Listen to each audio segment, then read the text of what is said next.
Hey everyone! Before the story starts, don't forget to like, share, and subscribe, it really helps a lot. Now, sit back and enjoy the story. My marriage was built on trust, like a Jenga tower. Looks solid until someone's drunk enough to pull the wrong block. I'm Dr. Simon Arden, 41 years old, and I teach forensic law at Northwestern University. Most people think that makes me boring. They're right mostly. What they don't realize is that boring people notice everything. Take last Tuesday. I'm grading papers in my home office when I hear Marcia on the phone in the kitchen. My wife of 19 years talking in that honey sweet voice she reserves for clients at her advertising agency. Except it's 10:30 at night and she's giggling like a teenager. Derek, you're terrible. She whispers, thinking I can't hear. What if Simon finds out? Derek Graham, her business partner, 34, drives a restored 19 Sabrin 7 Mustang and has the kind of confidence that comes from never being told no. I've met him at company parties, the type who calls everyone buddy and slaps backs like he's running for mayor. The giggling stops when I walk into the kitchen for coffee. Marta's face shifts into the practice smile she uses when pitching campaigns to difficult clients. Just work stuff, honey, she says, ending the call. Derek's having issues with the Morrison account. I nod, pour my coffee, and go back to my office. But something's bothering me. The Morrison account closed 3 months ago. I remember because Marta complained about Derek screwing up the presentation. Over the next few days, I start paying attention. Really paying attention. Marta's working late more often. She's bought new lingerie, expensive stuff from boutiques downtown, not the department store basics she usually favors. She started wearing perfume to the office, a musky scent that makes me think of hotel rooms. The real kicker comes on Friday. I'm cleaning up after our neighbor's barbecue when I overhear Claudia Martinez, Marta's best friend since college, talking to Victoria, Marta's sister. I still can't believe she's actually doing it, Claudia says, whine making her voice loose. I mean, Derek's hot and all, but Simon's a good guy. Victoria laughs, the bitter sound she makes when discussing other people's happiness. Please. Simon's about as exciting as watching paint dry. At least dear Rick knows how to show a woman a good time. Did you see that hotel suite he booked last weekend? $2,000 a night. My coffee mug slips from my hand, shattering on the patio stones. Both women turn, but I'm already walking away, my mind processing what I've just heard like evidence in a courtroom. That night, I search the house while Marta's in the shower. In her purse, I find a receipt from the Fairmont Hotel. Room service for 2 champagne strawberries. The date matches last Saturday when she claimed to be at a marketing conference in Milwaukee. I sit in my office staring at the receipt and something cold settles in my chest. Not heartbreak, that would come later. This is the feeling I get when I'm reviewing a case and realize the defendant has been lying from the beginning. It's the moment when sympathy turns to strategy. My phone buzzes. Text message from an unknown number. Wrong phone, beautiful. Can't wait for tomorrow night. I look at the phone in my hand. It's Marta's. She grabbed mine by mistake when she went upstairs. The walls of my marriage don't just have cracks anymore. They're about to come crashing down. The next morning, I wake up with the clarity that comes from accepting an ugly truth. Marta is cheating. Derek's an arrogant fool. And I'm the boring husband who's supposed to quietly disappear into the background while they play out their romance. Except I'm not that kind of boring. I teach forensic law. I know how to gather evidence, build cases, and destroy testimony. More importantly, I know how to be patient. Emotional reactions lead to mistakes, and I can't afford mistakes. Marta's already gone when I get downstairs. Early meeting, according to the note on the counter. I call in sick to the university, something I've done maybe 3 times in 15 years, and settle in for some real detective work. First stop, Derek's social media. The man's an open book, posting constantly about his car, his workouts, his expensive dinners. I scroll through weeks of photos, looking for patterns there. Last Saturday, a picture of champagne glasses at sunset tagged at the Fairmont Hotel. The timestamp matches the receipt in Marta's purse exactly. Next, I drive to Marta's office building and park across the street. I feel ridiculous, like some private investigator in a bad movie, but I need to see them together. I need to know how I'll be patient. Emotional reactions lead to mistakes, and I can't afford mistakes. Entrance. Marcia comes out, and even from 50 yards away, I can see the way she moves toward him, hips swaying, smile bright. She leans through the passenger window for what looks like a quick conversation, but her hand lingers on his arm longer than necessary. They drive off together. I follow, keeping my distance, feeling both foolish and furious. They go to Enzo, an upscale Italian place downtown. Through the window, I watch them share a bottle of wine, lean across the table toward each other, touch hands like teenagers on a first date. Derek's doing most of the talking, gesturing with his hands, making Marta laugh. I take pictures with my phone, not for any legal reason. Illinois is a no-fault divorce state, but because I want evidence of their carelessness, evidence I can use later. When they leave the restaurant, Derek's hand is on the small of Marta's back, guiding her toward his car. They're so absorbed in each other that they don't notice me following them to the Fairmont Hotel. I park in the garage and take the elevator to the lobby, arriving just in time to see them disappearing into another elevator, Derek's arm around Marta's waist. The floor indicator shows they're going to the 15th floor. I wait in the lobby for 2 hours reading a newspaper and nursing overpriced coffee. When they finally come down, Marta's hair is different, messier, like she's been running her fingers through it. Derek's shirt is wrinkled.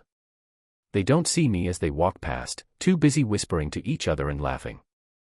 I follow them outside and watch Derek kiss my wife goodbye in broad daylight right there on Michigan Avenue, like they're the only two people in the world. That's when the plan starts forming in my mind.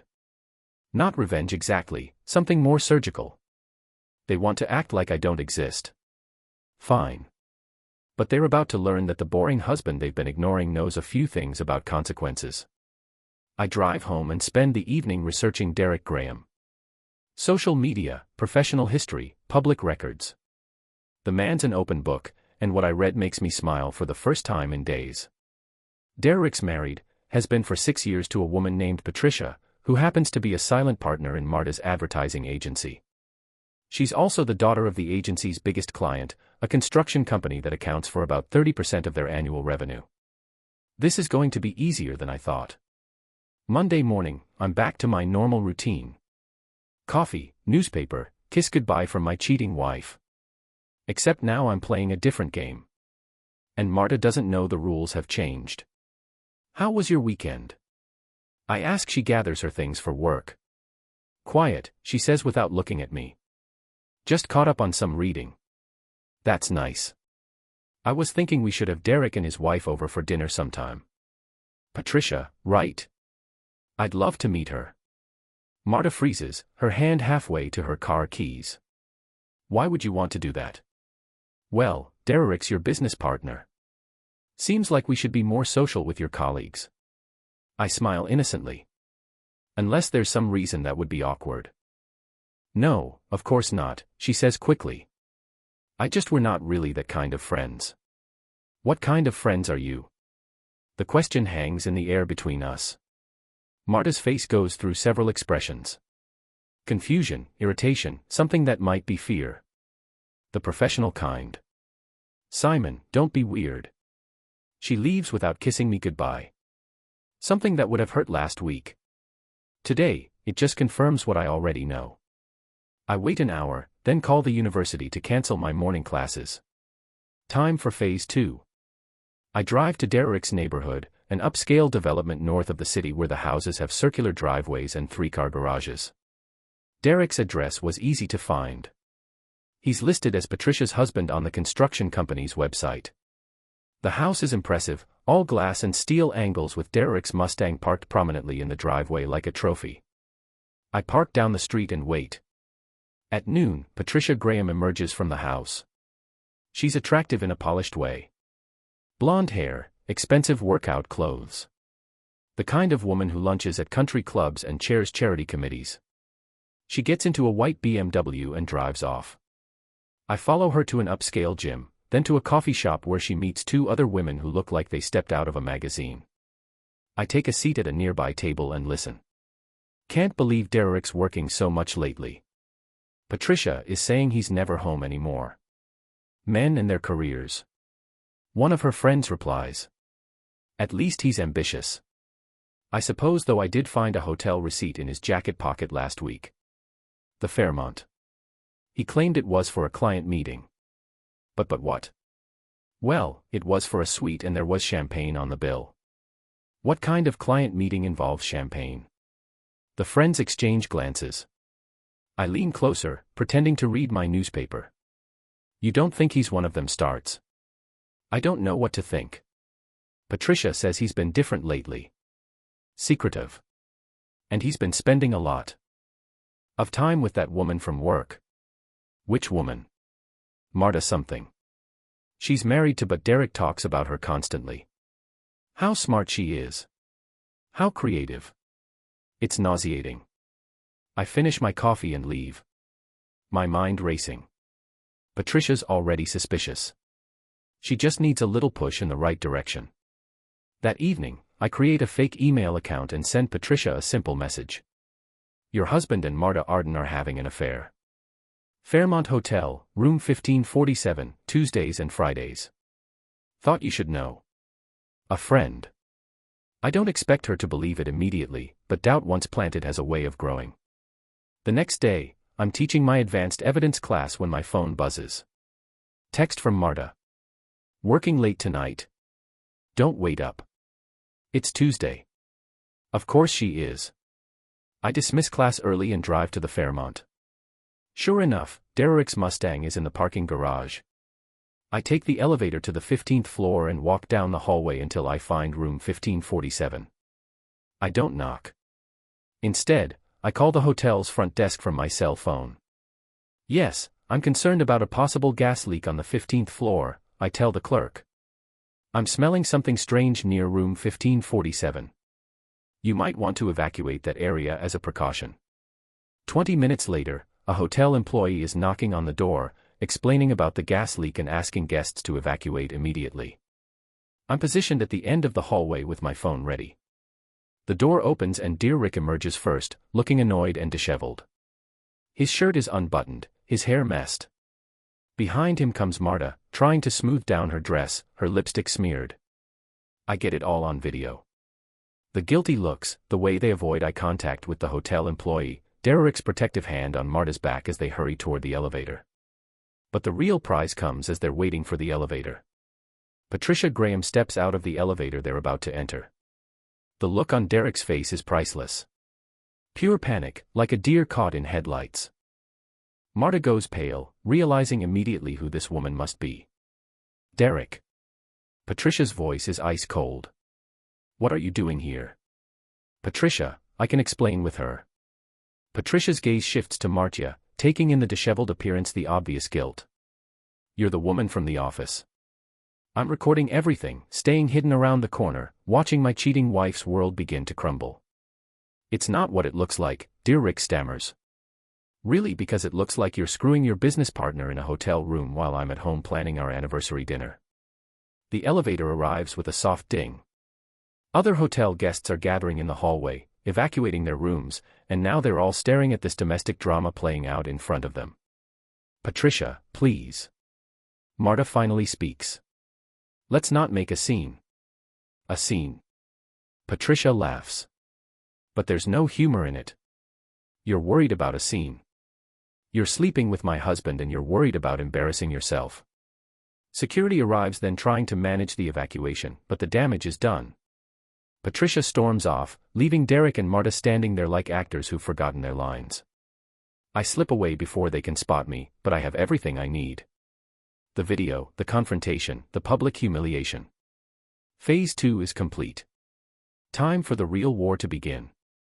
The fallout from Tuesday's hotel encounter spreads faster than gossip at a high school reunion. By Thursday morning, I'm hearing whispers in the faculty lounge about some scandal at Marta's agency. By Friday, Claudia calls me directly. Simon, I think you should know, she says, her voice careful. There are rumors going around about Marta and Derek. What kind of rumors? I ask, playing innocent. That they're involved. Patricia Graham is telling everyone who will listen that she caught them together at a hotel. That's ridiculous, I say, injecting just the right amount of disbelief into my voice. Marta would never. I know, but Simon, Patricia's not just Derek's wife. Her family owns Morrison Construction. They're the agency's biggest client. I let that sink in for a moment. What does that mean for the agency? It means if Patricia convinces her father to pull their account, Marta and Derek are finished. After I hang up, I allow myself a small smile. I didn't plan for Patricia to be connected to the AY's biggest client.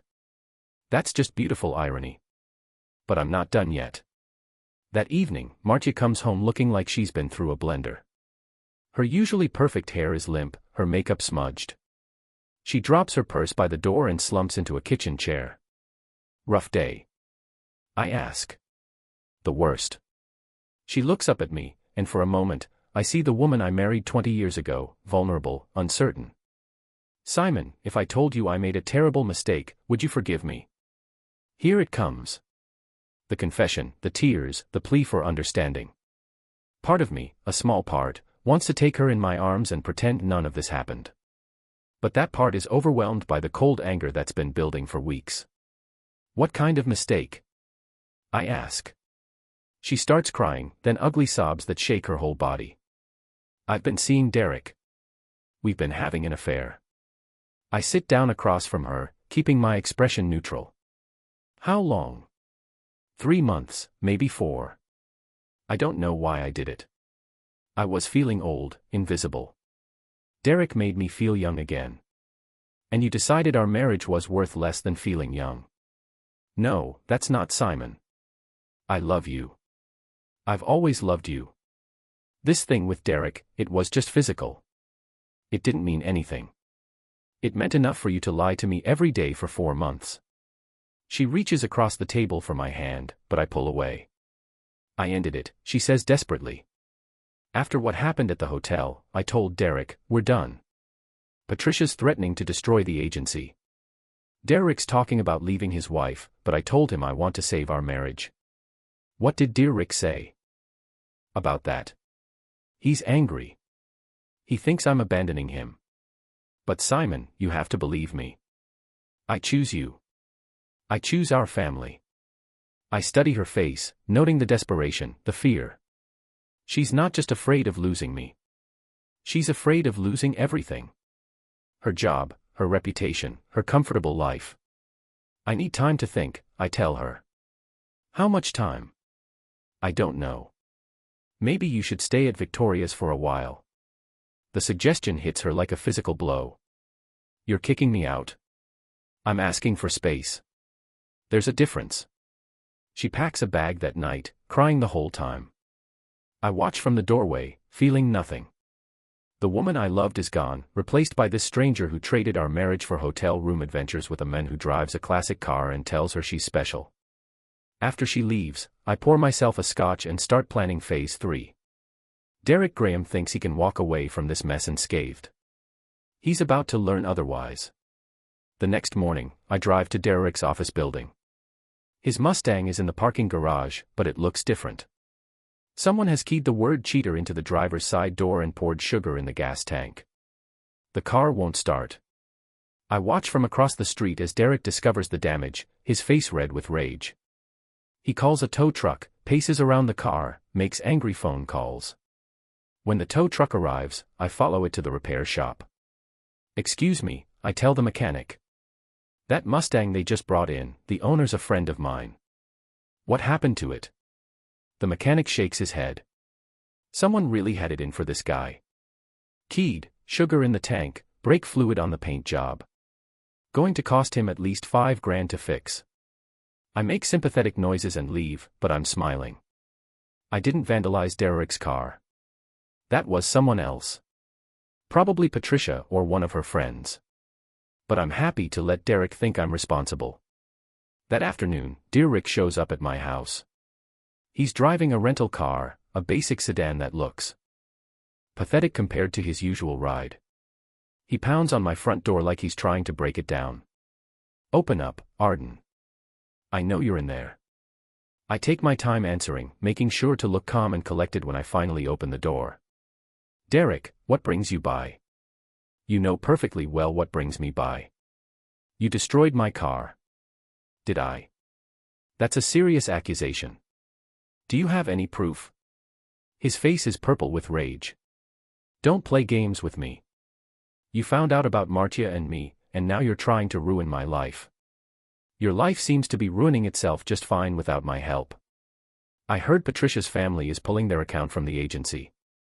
That must be stressful. You sanctimonious bastard.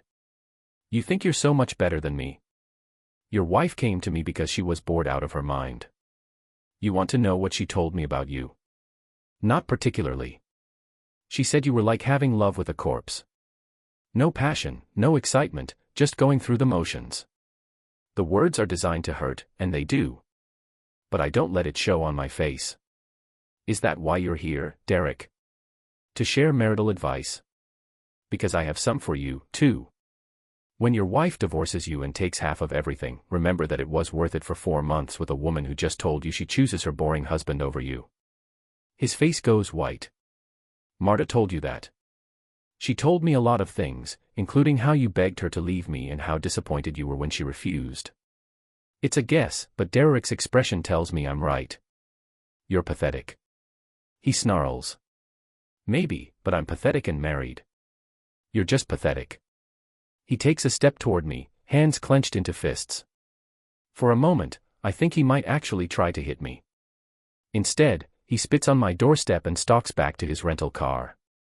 This isn't over, he calls out. Yes, it is, I reply. You just don't know it yet. That night, I send an anonymous email to the partners at Derek's agency detailing his affair with a married colleague and the resulting loss of their biggest client. I include Patricia's contact information and suggests they might want to hear her side of the story. By Monday morning, Derek Graham is unemployed. The agency fires Derek on Monday morning. By Tuesday, the story's all over their industry. The hotshot account manager who destroyed his career for an affair. Marta calls me in tears, begging to come home. They're blaming me, too, she sobs over the phone. They think I seduced Derek to sabotage the Morrison account. It's insane. Why would they think that? Because Patricia's been telling everyone I'm some kind of corporate spy.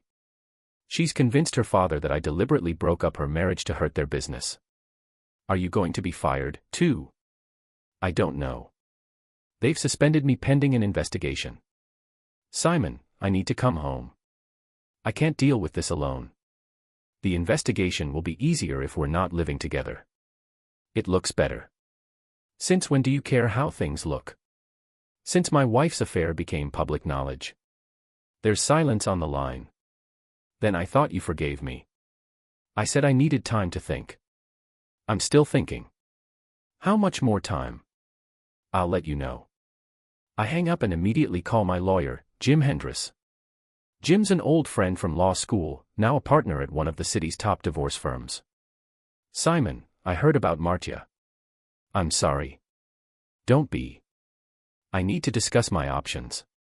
You're thinking about divorce. I'm thinking about protecting myself. If Marta loses her job, she's going to need financial support. I want to know what I'm looking at. Jim runs through the numbers. Illinois is a no-fault state, so Marta's affair won't affect the division of assets, but her loss of income could mean alimony payments for years. There is one thing that might help, Jim says. If you can prove she committed fraud or wasted marital assets during the affair, expensive hotels, gifts, things like that, you might be able to recoup some of those costs.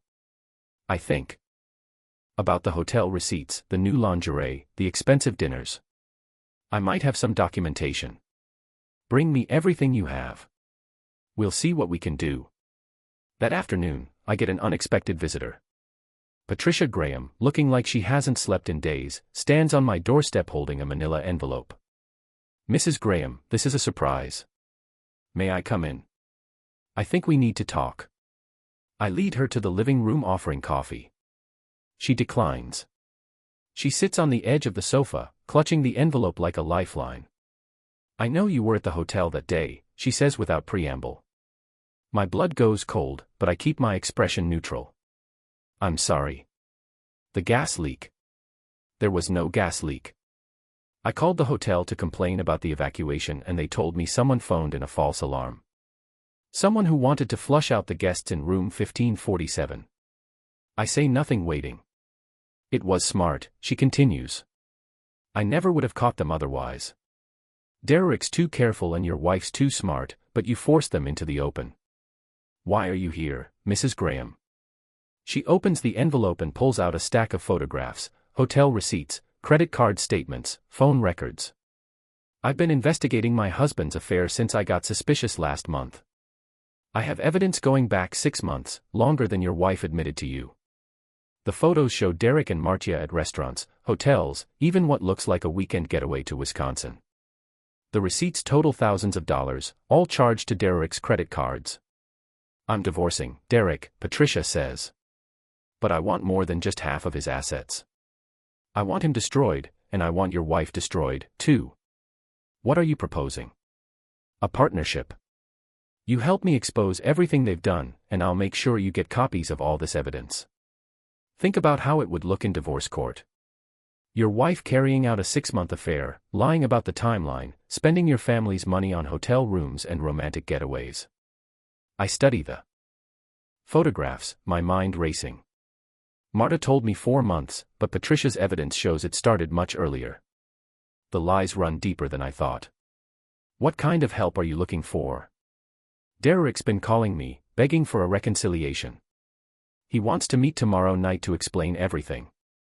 I want you there, hidden, recording the conversation. When he confesses to the affair, admits how long it's been going on, I want it all on tape. Why do you need me for that? Because Derek's not stupid. He'll suspect I'm recording if I'm alone, but if you're there as backup, hidden somewhere, he'll think he's safe. It's risky, but the potential payoff is enormous. Where's the meeting? Our house. Derek's coming at 8 o'clock. I'll leave the back door unlocked. You can hide in the study. There's a closet with a perfect view of the living room. I consider the proposal. It's borderline illegal. Definitely unethical. But dear Rick and Marta destroyed my marriage with lies and betrayal. Turnabout seems fair. I'll do it, I tell her. Patricia smiles for the first time since she arrived. Good, because I have one more surprise for you. She pulls out a final photograph. It shows Derek and Marta in what looks like a jewelry store examining rings. This was taken last week after your wife supposedly ended the affair. They were looking at engagement rings, Simon. Derek's planning to leave me and your wife's planning to leave you. The photograph hits me like a physical blow. While Arda was crying in our kitchen, confessing her affair and begging for forgiveness. She was secretly planning her future with Derek. I thought you should know, Patricia says quietly.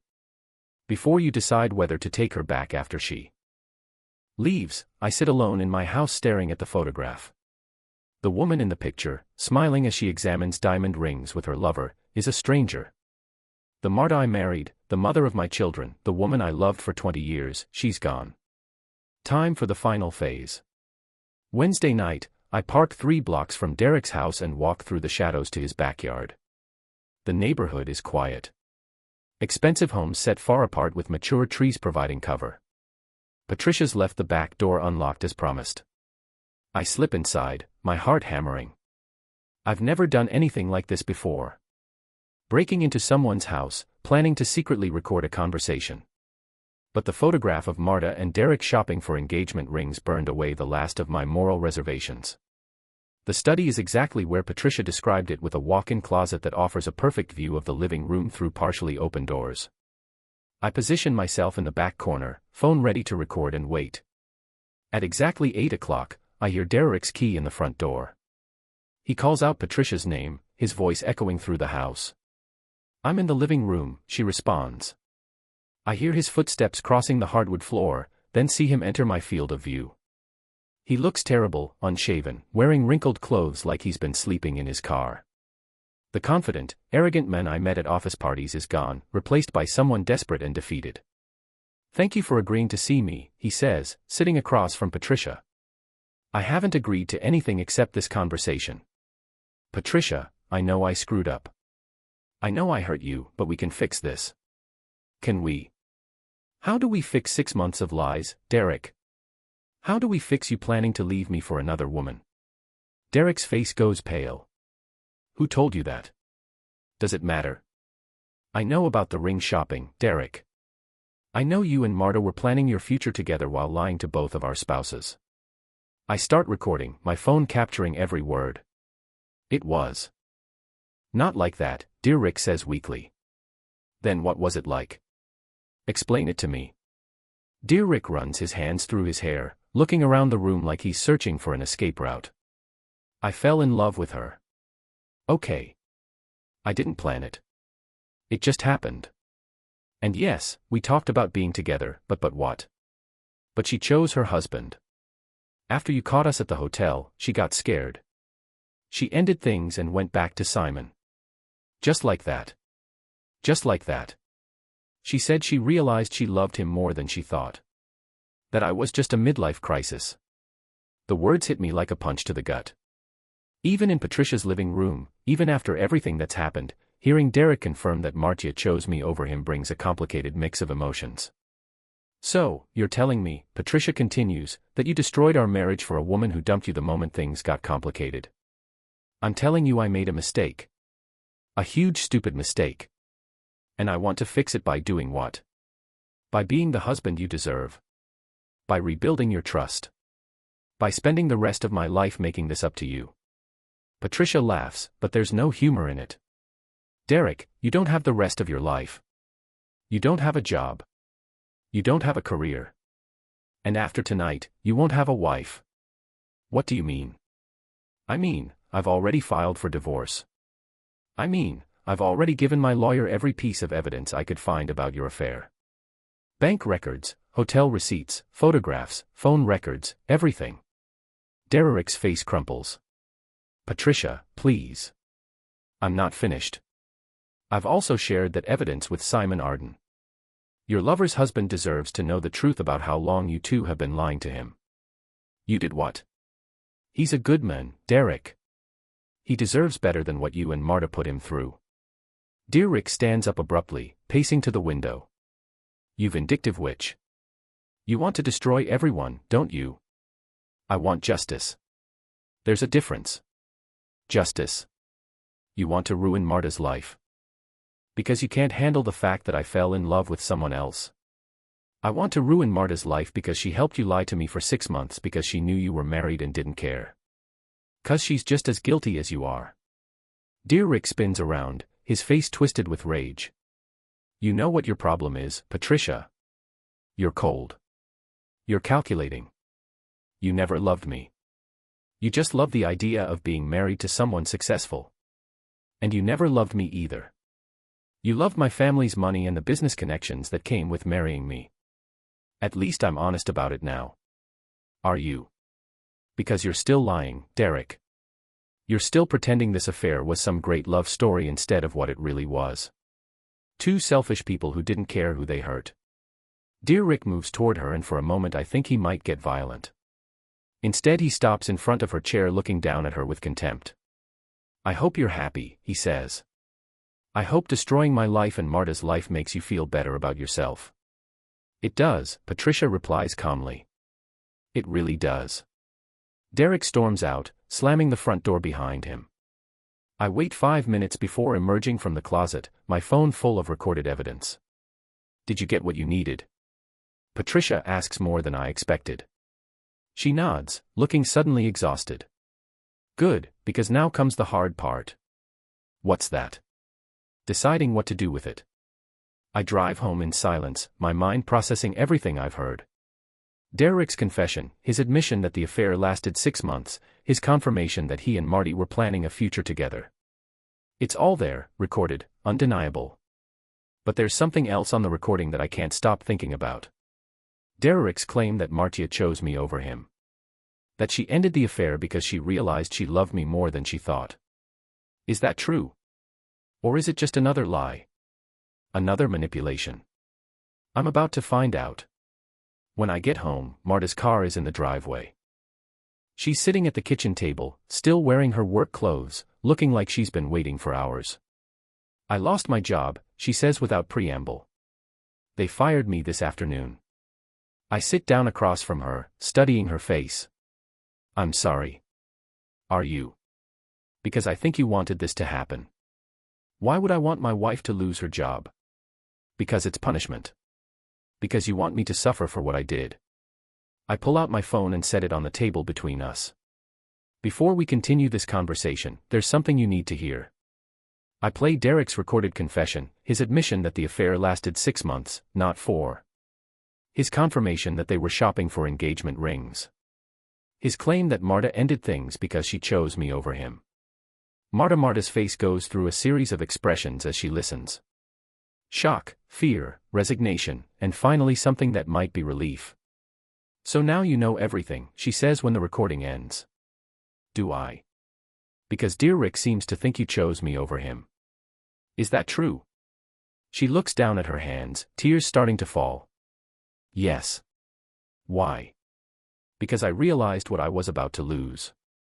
My family, my home, my life with you, Derek, was exciting. But you're your home, Simon. Your safety and comfort and 20 years of shared history. That's not love, Marta. That's convenience. No, it's both. I do love you. I never stopped loving you, even when I was with him, but you were planning to leave me anyway. I was confused. Dear Rick was pushing me to make a choice. And I thought I wanted the excitement, the passion. But when Patricia caught us, when everything fell apart, I realized that passion fades. What we have is stronger than that. I study her face, looking for signs of deception. But all I see is exhaustion and genuine regret. The ring shopping was Derek's idea, she continues. I went along with it because I was caught up in the fantasy, but I never would have gone through with it. How do I know that? Because I'm here. Because I'm fighting for our marriage instead of running away with him. We sit in silence for a long moment. Finally, I speak. 6 months, Marta. You lied to me for 6 months and then you lied about how long you'd been lying. I know you spent thousands of our money on hotel rooms and romantic getaways. I know you planned a future with another man while sleeping in our bed and eating at our table. I know she's crying harder now, her whole body shaking. I know I destroyed everything. I know you'll probably never trust me again. But Simon, please don't give up on us. Not yet. I look at this woman who betrayed me, who lied to me, who nearly left me for a man with a classic car and a smooth line. I should feel anger, hatred, the desire for revenge. Instead, I feel tired. I need you to do something for me, I tell her. Anything. I need you to call Derek right now in front of me and tell him that if he ever contacts you again, I'll release this recording to everyone we know. His family, his friends, potential employers, everyone. She nods and picks up her phone. Derek answers on the first ring.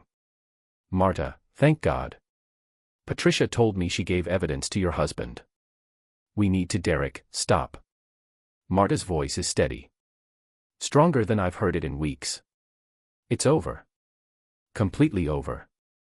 If you contact me again, Simon will make sure everyone hears your confession about our affair. What confession? The one he recorded at your house tonight. There's silence on the line. Then you're choosing him again. I'm choosing my marriage. Goodbye, Derek. She hangs up and looks at me. What now? Now we see if we can rebuild something from the wreckage.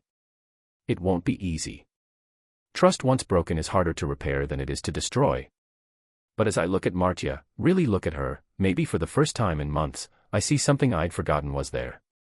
I see the woman I fell in love with 20 years ago, scared and flawed and human, but fighting for us instead of running away.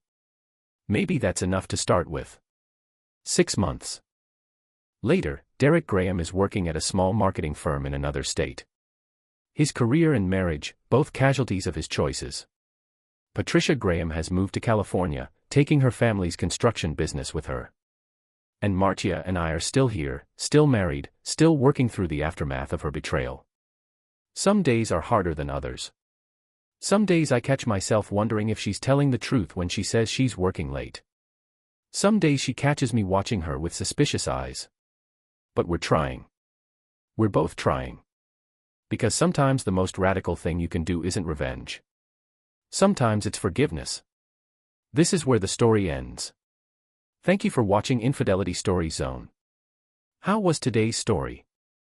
I'd love to hear your thoughts in the comments, and where you're watching from. Like, share, and subscribe for more powerful stories.